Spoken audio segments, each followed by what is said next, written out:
எப்பவும் நான் வச்ச கூறி தப்பியதில்லை, என்னுடைய சொல்ல யாரும் தட்டியதில்லை. இன்னொருவன் என்ன வந்து தொட்டதும் இல்ல, தொட்டவன தப்பிக்க நான் விட்டதும் இல்லை. மீசையிலே மண்ணு வெட்டுனரே எண்ணு, ஆயும் புலி நான் தான், பார்க்க போற நீதான்.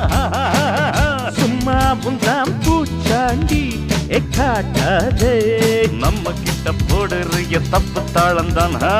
என்னம்மா கண்ணு சொல்லம்மா கண்ணு, என்னம்மா கண்ணு சௌக்கியம்மா, ஆமம்மா கண்ணு சௌக்கியம்தான். என்னம்மா கண்ணு சௌக்கியமா, ஆமம்மா கண்ணு சௌக்கியம்தான். யானைக்கு சின்ன பூனை போட்டியா,